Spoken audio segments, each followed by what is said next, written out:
নিরামিষ বা পুজোর দিনে লুচি পরোটার সাথে আলুর দমই কিন্তু আমাদের প্রথম পছন্দ।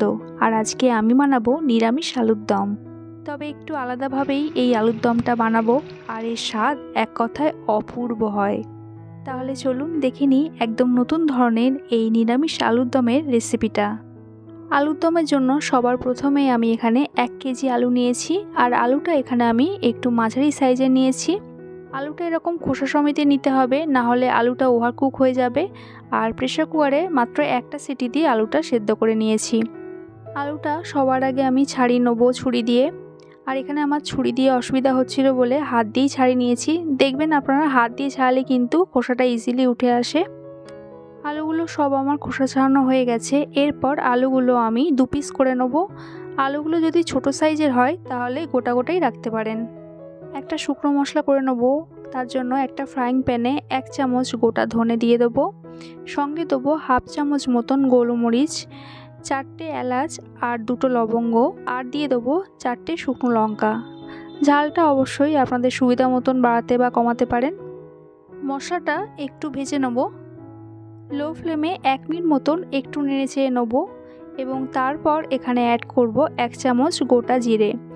জিরেটা আমি এখানে পরে দিলাম কারণ জিরে খুব তাড়াতাড়ি ভাজা হয়ে যায়। সমস্ত উপকরণের সাথে যদি জিরেটা দেওয়া হতো তাহলে জিরেটা পুড়ে যেতে পারতো। যখনই দেখবেন একটা সুন্দর গন্ধ আসছে তখন বুঝবেন আপনার মশলাটা ঠিকঠাক ভাজা হয়ে গেছে। গ্যাসটা অফ করে দেবো। আর এটা একটা পাত্রে ঢেলে রাখবো ঠান্ডা হওয়ার জন্য। ভালো করে ঠান্ডা হয়ে গেলে মশলাটা একটা মিক্সিং জারে দিয়ে দেবো। আর এটা একটা গুঁড়ো করে নেবো, কিন্তু একটু খেয়াল রাখবেন যেন এই গুঁড়োটা খুব একটা মিহি যেন না হয়। মশলাটা হয়ে গেলে অবশ্যই একটা প্লেট ঢাকা দিয়ে রাখবেন যাতে গন্ধটা বজায় থাকে। ওই মিক্সিং জারেই আমি আর একটা মশলা করে নেব। তার জন্য এখানে দিয়ে দেবো 50 গ্রাম ভাঙা কাজু। সঙ্গে দিয়ে দেবো 2 টেবিল চামচ টক দই।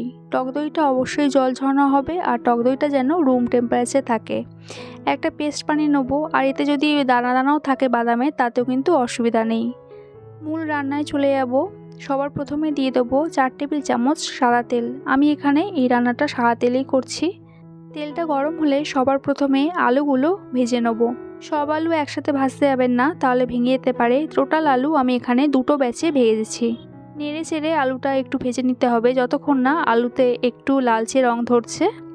খোসার সময় সেদ্ধ করা হয়েছিল বলে কিন্তু আলু এই ভাজার সময় একদমই ভেঙে যাচ্ছে না। খোসা ছাড়া যদি আলু সেদ্ধ করা হতো তাহলে কিন্তু আলুটা ভেঙে যেতে পারত। আলু 2টো ব্যাচই আমার এখানে ভাজা হয়ে গেছে। আলু ভাজার তেলেই আমি দিয়ে দেবো 1 চামচ 5 ফোড়ন। কয়েক সেকেন্ড মতন একটু নেড়ে চেড়ে নেবো যতক্ষণ না ফোড়ন থেকে সুন্দর একটা গন্ধ বেরোচ্ছে। তারপর গ্যাসের ফ্লেমটা লোতে রেখে এখানে দিয়ে দেবো অল্প একটু হিং। সঙ্গে দিয়ে দেবো 2 চামচ আদা বাটা। যেহেতু নিরামিষ রান্না তাই আদা বাটাটা একটু বেশি দিয়েছি। আদাটা নেড়ে চেড়ে নেবো যতক্ষণ না আদা কাঁচা গন্ধটা চলে যাচ্ছে। আর তারপর এখানে দিয়ে দিয়েছি 2টো কাঁচা লঙ্কা। কাঁচা লঙ্কাটা আদার সাথে ভালো করে মিশিয়ে নেওয়ার পর এখানে দিয়ে দেবো কাজু বাটা। সব কিছু ভালো করে কষিয়ে নেব।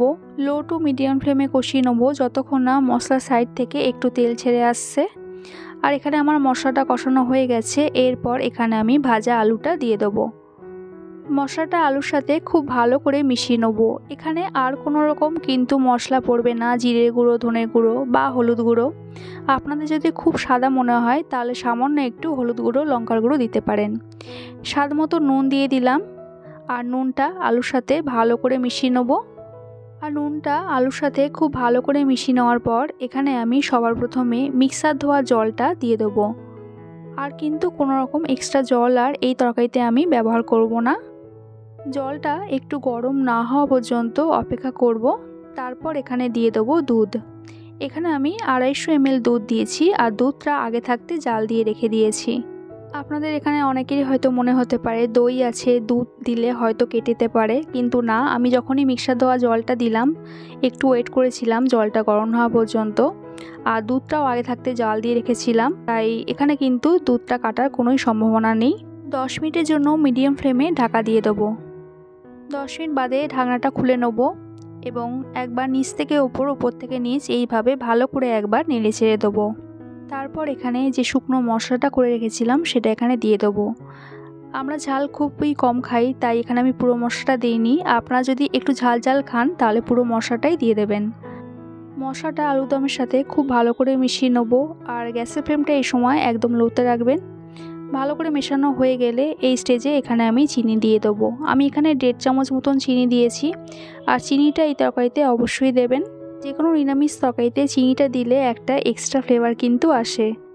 চিনিটা আর মশলাটা যাতে আলুদমের সাথে ভালো করে মিশে যায় তার জন্য আমি এখানে 2 মিনিটের জন্য ঢাকা দিয়ে দেবো। অপর দিকে একটা ফ্রাইং প্যানে 1 চামচ মতন ঘি নেব, আর ঘিটা গরম হয়ে গেলে এখানে দিয়ে দেবো একটা মিডিয়াম সাইজের ক্যাপসিকাম আর একটা বড় সাইজের টমেটো কেটে। এটা কিন্তু পুরো ভাজা করতে হবে না, একটু নেড়েচেড়ে নেবো যতক্ষণ না সবজির কাঁচা ভাবটা চলে যাচ্ছে। 1.5 থেকে 2 মিনিট মতন একটু নেড়েচেড়ে নিলেই হবে। অপরদিকে আলুর দমটাও দেখে নেবো। আমি ঢাকনাটা এবার খুলে নেবো, আর এখানে এবার আমি ভাজা ক্যাপসিকাম আর টমেটোটা দিয়ে দেবো। আপনারা তো অনেকভাবেই নিরামিষ আলুর দম খেয়ে দেখেছেন, এইভাবে একবার অবশ্যই নিরামিষ আলুর দম বানিয়ে দেখবেন। এর স্বাদ কিন্তু এক কথায় দুর্দান্ত হয়, ভীষণ সুস্বাদু হয়। সবশেষে এখানে দিয়ে দেবো একটু কাসুরি মেথি, এরকম 2 হাত দিয়ে একটু ক্রাশ করে। এই কাসুরি মেথি কিন্তু এই আলুর দমের ফ্লেভারটা অনেকটা বাড়িয়ে দেয়। কাসুরি মেথিটা আলুর দমের সাথে ভালো করে মিশিয়ে নেবো, আর এই মেথি ফ্লেভারটা যাতে আলুর দমের সাথে পুরো ভালোভাবে মিশে যায় তার জন্য 1 মিনিট মতন লো ফ্লেমে একটু ঢাকা দিয়ে দেবো। 1 মিনিট বাদে ঢাকা খুলে নেব, আর রেডি আজকের আমার শাহী নিরামিষ আলুর দম। দেখতেই পাচ্ছেন কতটা লোভনীয় হয়েছে। কাউকে বলে না দিলে বিশ্বাসই করবেন না যে এটা নিরামিষ আলুর দম।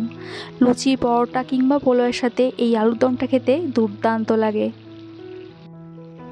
আমার আজকের এই নিরামিষ আলুর দমের রেসিপিটা ভালো লাগলে লাইক কমেন্ট করবেন, আর চ্যানেলে নতুন হলে চ্যানেলটা সাবস্ক্রাইব করানো রইল। দেখা হচ্ছে আবার এক নতুন রেসিপির সাথে। সবাই সুস্থ থাকবেন, ভালো থাকবেন।